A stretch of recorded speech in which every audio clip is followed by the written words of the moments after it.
Почитувани гледачи, добар ден и добре дојдовте во новото издание на емисијата Супер Звезда. Денеска имам специјална можност заедно со овие прекрасни мои другарчиња да бидеме гости во куќата на уметноста, поточно куќата на музиката. Дами и господа, денеска ве водиме заедно со нас и вас во македонската опера и балет. Дечки, како сте? Добри. Разбудени? Доручкувани? Подготвени да направиме емисија за паметење? Почитувани гледачи, останете со нас, ова ќе биде емисија во која што сите заедно ќе уживаме. А вие, драги другарчиња, тргнуваме? Да. Доаѓете вие, ве водиме во македонската опера и балет. 3-4, заминуваме. Ајде. Почитувани гледачи, како што веќе кажавме во најавата, денеска сме специјални гости во македонската опера и балет. А мој денешен домаќин е Евица Тасеска Канафилова. Евица, здраво живо, добре дојдова, Супер Звезда. Дојдовте во македонската опера и балет. Евица, како си? Супер, како можам да бидам покрај вакви гости? Многу ми е драго што денес имаме можност да дојдеме во куќата на уметноста и куќата на музиката, да снимиме една емисија овде. Има ли многу тајни кои што се кријат? Офлеле, па ова е, да кажам, повеќе децениска институција, така да тајните кои што ги има се големи, само на вас останува да ги откриете, а на нас да ви ги кажеме, ама не сите. Прво да ве прашам, Евица, што вие работите овде? Јас сум задолжена за да ви информирам што се има на програмата на македонската опера и балет. Како што Заедно кажав, со мојот тим. како што кажавме, има многу работи, има многу убави, интересни работи, многу тајни се кријат, а денеска ние ќе откриеме дел од нив, договорено? Апсолутно. Дечки, подготвени ли сте да поставувате прашања? Ајде да видам, кој ќе постави прашање прв да видам? Повели Злато, кој е твоето прашање? Браво, јас сум Михаела Трајковска Манич. Сакам да прашам од кога постои македонската опера и балет? Благодарам, Михаела, прекрасно прашање. Ќе може ли Евица да ни кажете од кога постои македонската опера и балет? Како што спомнав кога зборевме за тајните, македонската опера и балет е реномирана институција со повеќе децениска традиција. Постоиме, па за една година ќе направиме дури 70 години ќе добиеме орденот председателот. Значи, на вистина стара институција. Скоро колку нивните баби и дедовци. Е стара така. оваа институција, да кажеме. Да. Може и малку постара. Да, може. Некој баба и некој деда. А сега сакам јас да прашам, зошто постои една ваква институција? Ова институција постои пред се да шири позитивни вредности, да ја развива оперската и балетската уметност во нашата земја. Постоиме за да исто така и да ја промовираме меѓу другото и македонската култура. Но како што кажав, постоиме пред се да шириме позитивни вредности и да развиваме оперската и балетската уметност кај нас. Ова е нешто само кај нас или вакви оперски балетски куќи има и во другите земји широм свет? Абсолютно, ова не е нешто што потекнува од Македонија, ова традиција историчарите на музиката ќе кажат нешто повеќе за тоа, тоа им го оставам на нив. Значи нормално има многу вакви куќи низ целиот свет. Ете ќе ги спомнеме најголемите Метрополитен опера, Миланската скала како најстарата куќа од ова индустрија и многу други. Благодарам. Дечки, има уште прашања? Ајде, кој ќе го постави следното? Повели Нина. Здраво, јас сум Нина, сакам да прашам што е тоа опера. Благодарам, Нина, прекрасно прашање. Евица, ќе ни кажеш ли сега што е опера? Ќе ви кажам. Операта е музичко сценско дело кое што припаѓа на креативната индустрија. Што е креативна индустрија? На пусто ќе кажам, ако автомобилите се на автомобилската, операта и балетот се на креативната индустрија. За да се направи една опера, потребни се многу елементи, но јас ќе споменам само неколку кои што се најбитни. Мора да имаме пејачи, мора да имаме оркестар, мора да имаме режисер, мора да има композитор, мора да имаме текстописец или во случајов либретист. И сценографија, и публика. Костимограф, значи многу елементи, ама да не ги откриваме од еднаштајните. И сето ова што ми кажа се случува овде? Точно, сето тоа, целиот тој процес одвива токму во македонската опера и балет. Значи има многу што да видиме денеска, значи како што ви кажа, драги гледачи, ова ќе биде убава, интересна и возбудлива емисија. Одиме понатаму, ајде, имаме ли уште прашања? Повели Злато, кој е твоето прашање? Здраво, јас сум Калина, сакам да ве прашам што е тоа балет. Прекрасно прашање, ти благодарам. Ајде сега, може ли да ни одговориш што е тоа балет? Балет. Балетот исто како операта е дел од креативната индустрија, исто музичко-сценска форма која што се изведува и на нашата сцена. Тука уметниците го користат своето тело, тоа се вика говор на тело, преку своите сценски движења, да ја пренесат приказната која што треба кое што гледачите дошле да ја видат. Ајде, дечињата се настрпливи, сакате ли да видиме? Да! Ајде, дечки заминуваме, почитувани гледачи, доаѓете со нас, тргнуваме. Почитувани гледачи, сега се наоѓаме во Империјал салата и имам специјална чест и можност да ја најавам Бисера Чадловска, која што се наоѓа до мене. Бисера, добре ни дојде во Супер звезда. Здраве, најдов. Еве, сега по ова што го држите во раката, ќе може некој веќе да претпостави за што станува збор и да погоди која е вашата професија. Знаете ли што работи Дада Бисера? Не? Кој настапува со стапче вака пред оркестрот? Гент. Диригентот. Добре ни дојавте сега во Супер звезда и кажете ни, тешко ли е да се биде диригент? Многу е тешко да се биде диригент, бидејќи бара завршување на посебна школа, која што се студира 5 години, нели освен нижото и средното музичко училиште. И навистина долго трае тој период, затоа што е исто како да сте завршиле медицински факултет, кога ќе размислите, нели? Друга страна гледа. Да, и потоа, бидејќи диригент не се станува веднаш, него треба да се стекне одредено искуство, навистина е тешко. Многу мина. Не им е јасно што е улогата на диригентот. Мислат дека некој само мафта со стапче. Ајде сега да пообјасниме. Што се треба да знае диригентот? Дали вие знаете точно секој инструмент што се треба да свири? Да, диригентот е тој што треба да ја држи целата ситуација под контрола. Значи, треба да ги координира оркестарот, хорот, солистите, балетот, по потреба, зависи кој се учествува во представата и тоа е тој што ја води целата представа. Значи не сите одеднаш свират во текот на представата и во текот на едно дело. Некои свират, па прават пауза, па повторно некои пеат, па некои други се уфрлуваат. Се вие им кажувате кој во кој момент треба да настапи? Да, јас сум таа што им давам знаци кога треба да почнат, во кој темпо да свират и колку гласно или тивко треба тоа да го отсвират. Значи, и на кој начин. И на кој начин, значи навистина е сериозна вашата работа и пред се можам да кажам одговорна. Вие и пробите ги водите? И пробите секако, да. Значи вие го создавате делото од почеток па до крај. Да.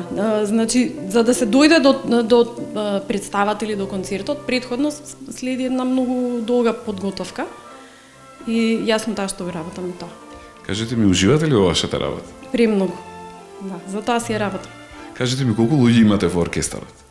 Па сега, моментално оркестарот брои околу 90 луѓе, не сум сигурна. Меѓутоа, по потреба, зависно од делото како е напишано, има од 90, па може би да се 60-70, зависи што бара одредена ситуација. Имате ли некое омилено дело вака што ви лежи на срце? Па, навистина се многу, затоа што има богата литература оперска и симфониска, но не знам, не можам да одберам многу дела. Секогаш во моментот кога работам одредено дело ми станува омилено. Сте настапувале ли во странство? Па неколку пати, не премногу често, меѓутоа неколку пати во близинава наша тука, во околината. Како ве прифаќаат на? Одлично ме прифаќаат. Изненадена сум, не сум очекувала, меѓутоа навистина многу добра соработка сум имала со нив. Прво се чудат бидејќи сум жена и не им е баш тоа, не е честа појава, нели? Но после од кога ќе видат дека знам што правам, убаво ме прифаќаат, супер. Еве да им откриеме дечињата, зошто е стапчето? Зошто секој диригент диригира со стапче? Па стапчето служи за прецизност, не дека не може и без него, се случува и без него да некои луѓе диригираат без стапче воопшто, меѓутоа мене ми е полесно, попрецизно ми е, раката подобро ми оди. Така, не е за тепање, значи. Не е за тепање. Удариме ќотек на некој ако заспија. Не, колку и да сакаме, тоа не смее да се прави. Сепак, значи, кога би се родиле повторно, би одбрале ли уште еднаш кај истата оваа професија? Апсолутно без размислување. Многу ми е драго што имав можност да разговарам со вас, да бидете живи и здрави. Многу ми е драго што бевте дел од нашето денешно дружење. И еве за сите дечиња кои во животот сакаат да се посветат на музиката, па можеби и да станат некој ден диригент како што сте вие, што би имале да им порачате за крај? Да се упорни, ако навистина го сакаат тоа, ќе го добијат, да работат многу да учат, да се посветат на учење на партитури и да си ги слушаат учителите. Бисера, ви благодарам што бевте дел од нашето денешно дружење и се надевам дека повторно ќе имаме можност да се сретнеме. Надевам и јас, благодарам што ме поканивте. Благодарам. А ние, почитувани гледачи, продолжуваме понатаму. Меѓу многуто музичари, овде као Македонската опера и балет, имав чести можност да сретнам една естрадна звезда, тоа е Андријана Јаневска. Андријана, добре ни дојде. Здраво, Дарко, добро ве најдов, здраво, дечиња. Конечно да се подружиме малку и во Супер звезда. Андријана, како се кажи ми? Одлично, благодарам. Многу мина те знаат од она што го правиш. естрадата, На естрадата, така, таму ни пееш песни, но во суштина ти си музичар кој што е вработен во Македонската опера и балет, и тоа како што? Како виолинист, значи јас свирам виолина и тоа колку години ќе му дојде од 2002? 14 години. Значи многу години веќе има стаж овдека во куќата на уметноста и музиката. Така. Како е да се свири виолина? Па виолината е еден од најтешките инструменти, заради тоа што навистина треба многу долго време да помине за да почнете единствен тон да произведете, а потоа е да свирите некоја мелодија или нешто, нели? Така што јас имав среќа што моите родители ме запишаа од многу мала на музичко, значи од прво оделение, така што си одев нели во нижо музичко, во средно музичко, потоа на факултетот за музичка уметност, како што си е ред. Ајде да покажеме, тука и виолината, го имаме инструментот. Вие сте виделе ли дечки виолина? Да. Знаете ли како изгледа инструментот? А сте виделе ли виолина од блиску? Да. Не, некој да, некој не. Сега ќе имаме можност, Андријана, ајде да... Виолината вака како бебе се спие во футрола, затоа што треба да биде топло, така? Вие исто дома кога седите на топло се седите, така? Значи никако не смее да седи надвор. Мора да се чува инструмент. Покриена, така е. Чуваме и од брашина и од све. Точно, да. И еве сега прво вака за виолината. Инаку да кажеме, значи инструментот виолина главно се состои од два дела, виолина и гудало. Сега си имам две овде за резерва. Ако треба да истепам некој со едното гудало. Другото е за свирење. Значи виолината е составена како што гледате од што? Од железо, од што е? Од дрво, од дрво е, точно, дрво. Значи имаме неколку делови на виолината, значи неколку даски. Значи горна даска, долна даска, странични даски. Има врат виолината, како што ние имаме врат, така? А главата каква е? Како кое животно? Ова? На што ви личи?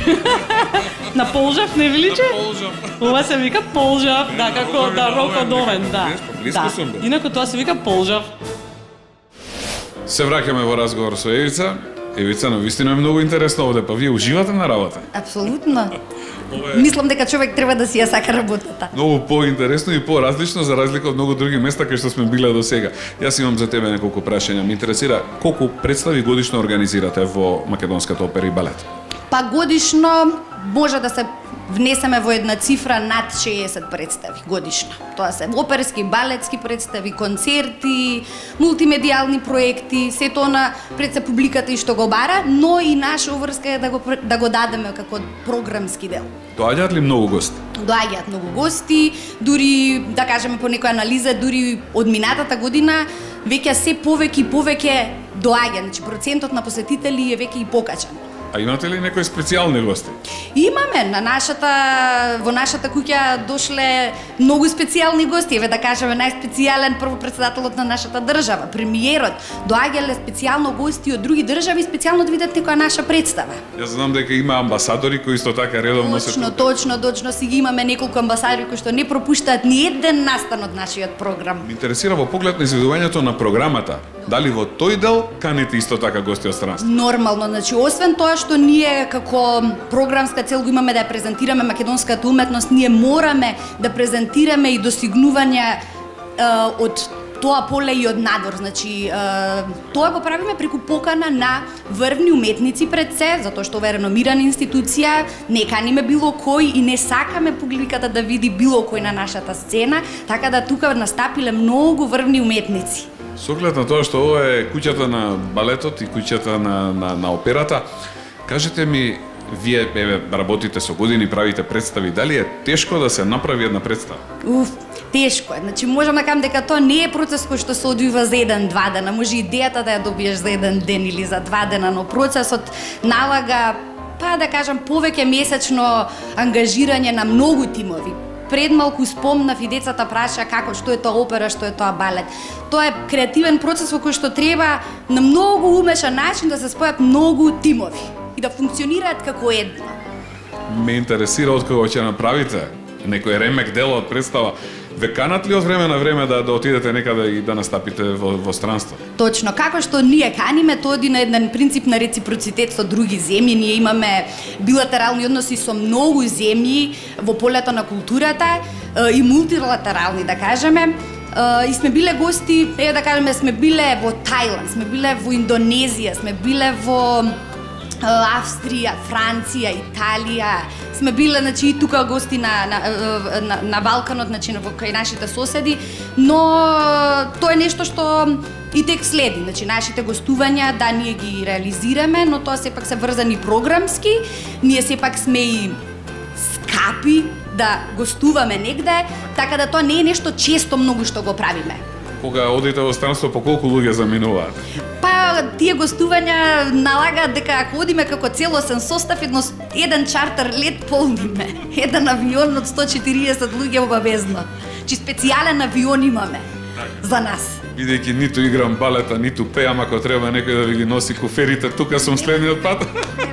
Викнете ми мене. Благодарам. Сега, може ли да разгледаме и да откриеме какви се тајни кријат? Апсолутно ве канам да видиме што се крие позади сцената на Македонската опера и балет. Благодарам. Сега ќе направиме кратка пауза, потоа се враќаме повторно во разговор со нашата домаќинка Евица. А сега, почитувани гледачи, морам да ви кажам дека до мене се наоѓа една опасна женска. Дозволете ми да ви ја представам Ивана Коцевска, која што работи како балерина во Македонската опера и балет. Ивана, добредојде во Суперзвезда. Здраво на сите. Ви благодарам за поканата и што сум дел од оваа прекрасна емисија. Ќе ни биде посебно драго денеска да имаме можност да поразговараме со тебе, со оглед на тоа што многу деца, особено девојчињата уште од мали нозе, ја мислам дека едно 95% од нив сакаат да станат балерини. Кога се роди кај тебе желбата ти да станеш балерина? Па и самиот го каже истото. Значи уште кога бев многу малечка, можеби на 2-3 годишна возраст, едноставно сум слушнала класична музика и сум почнала да танцувам. Моите решиле дека е време да ме запишат на балет и не зажалиле.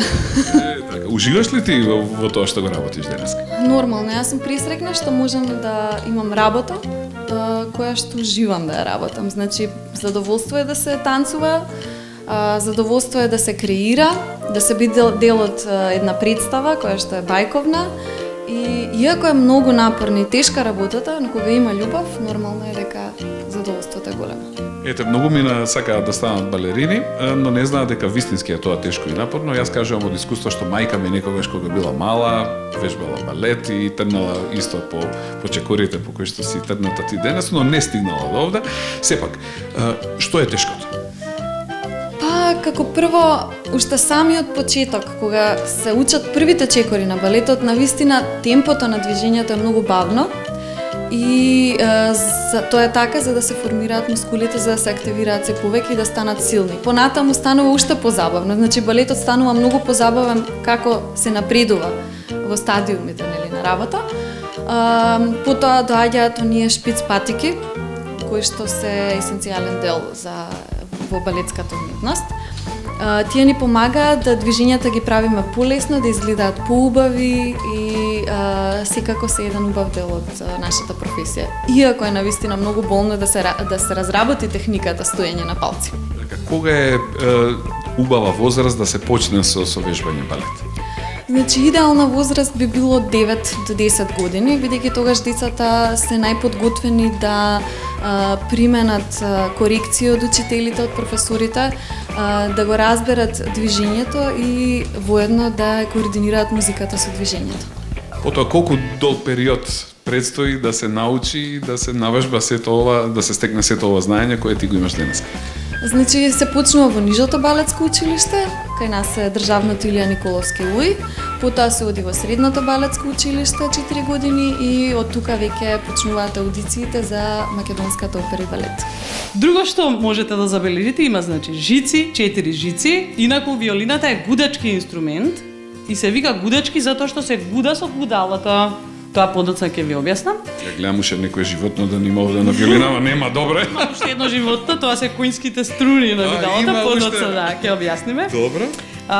Што друго? Ова се вика кобилица.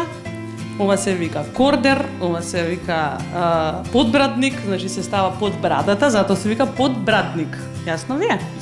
Е така, инаку има уште нешто многу интересно за виолината, а тоа е дека внатре во оваа кутија има срце. Како што ние имаме срце и така и виолината има срце. Ако нема срце нема да може да свири.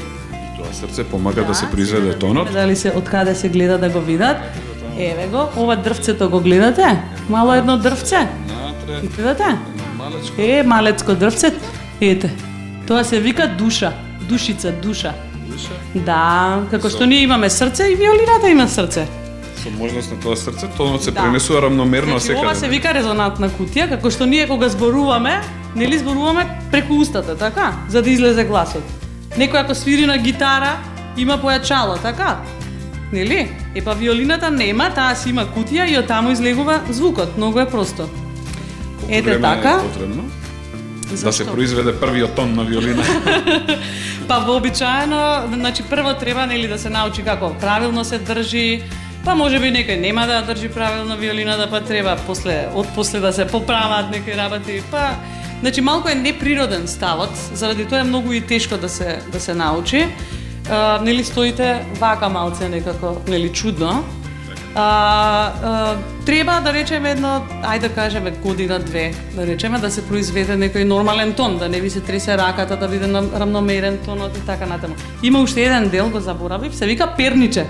А и перниче имаме. Ајде да го видиме перничето, да видиме зашто тоа служи и како изгледа. Еве вака изгледа перниче, меко, еве пипнете го, како перниче е меко. Е така. И тоа се става, например, како мене вака што имаат некој голем врат, и ако не можат да држат виолината, гледате вака како има дупка. И затоа се става вака перниче, за да може убаво да стои виолината и да не ми падне кога свирам. Еве вака се мести виолина со финти. Финти не било тек така едноставно. Еве вака се става перничето и сега, види, не ми паѓа. Сега веќе може да се држи Да. и без раце. И без раце си стои виолината. Ете тоа од прилика за виолината, а гудалото, значи, е вториот дел од инструментот и е составен од што? На што ви личи ова? На стап, така? На стап. Значи од дрво е направено, а овие беливе овдека влакненца, знаете што се?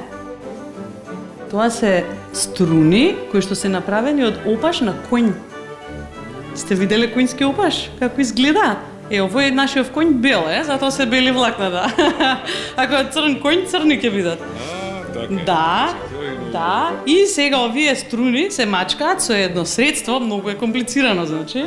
Да се каже неговото име, ако ја добро се сеќам, калафониум. Калафониум, точно, ова се вика калафониум. За некое хемиско соединение. нешто Па се не, чудиш. баш напротив е природно, тоа е смола, да, смола, значи може би сте виделе на некои дрвја и се мачкаат вака струните, само претходно треба да се затегнат.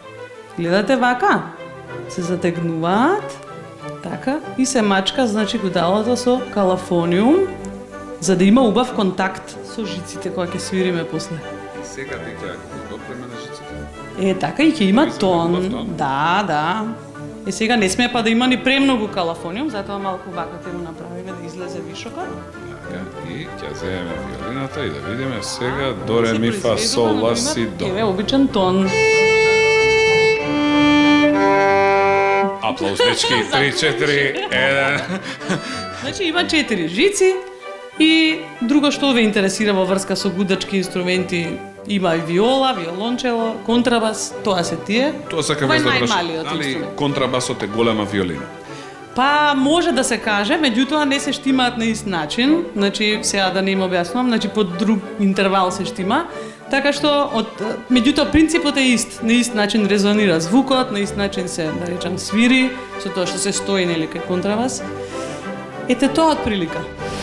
Колку балетани и балерини сте ви овдека во македонската опера и балет? Ве имале многу? Па не има околу 50 ми се чини. Значи, Доволно е, меѓутоа може и повеќе да има нормално. во кој се представи настапуваш ти? Значи, јас настапувам генерално во сите представи. Сум настапувала во детските представи, Снежана и седумте џуџиња, сум играла Снежана, во Докторов боли сум играла лошата сестра на Докторов боли Варвара. Потоа сум во Ревокршачка играм Маша, Лебедово сум ги играла и белиот и црниот лебед и така натам. Значи многу представи сте настапувале ли во странство со операта и балет? Да, исто така имам настапувано и како гостин во Германија, во одредени градови, театри. Сме имали и турнеи со нашиот театар во Италија и едно забавно и прекрасно искуство. Многу мина која ќе дојдат во гледалиште, ги гледаат балерините на сцена и не знаат дека тие поголем дел од времето кој го посветуваат на вежбање токму во овие сали што ги имате вие балетските сали. Како изгледа на твој работен ден? Колку време поминуваш токму тука на вежбање и на тренирање?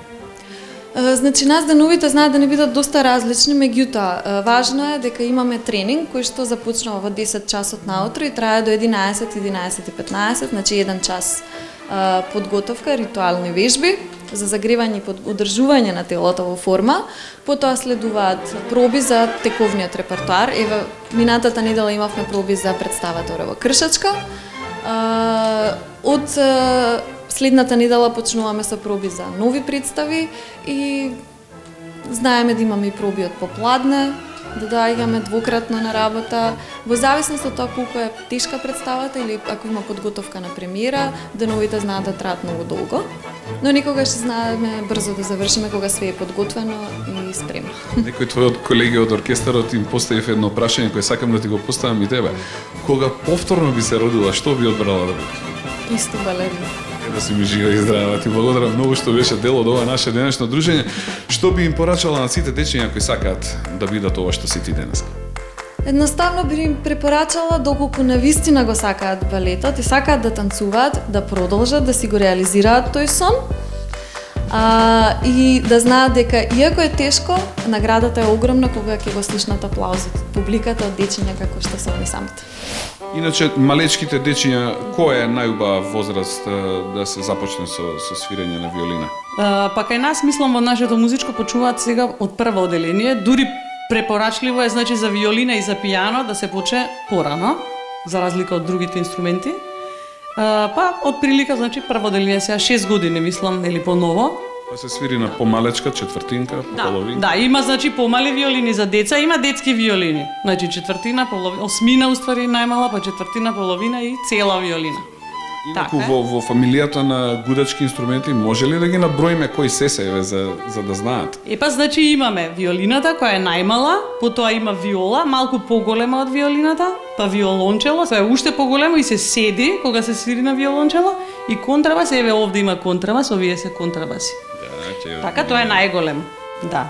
Убаво ли е да се свири на виолина? Па да, меѓутоа навистина бара многу трпение пред се и затоа што е поинаку, значи виолината се нарекува нетемпериран инструмент заради тоа што треба самиот да ги најдеш точните тонови, за разлика на пример еве од клавирот, каде што тоа е веќе фреквенцијата е одредена однапред, нели? И само треба да се притисне. Овде значи треба навистина да имаш слух добар за да свириш виолина или некој друг гудачки инструмент.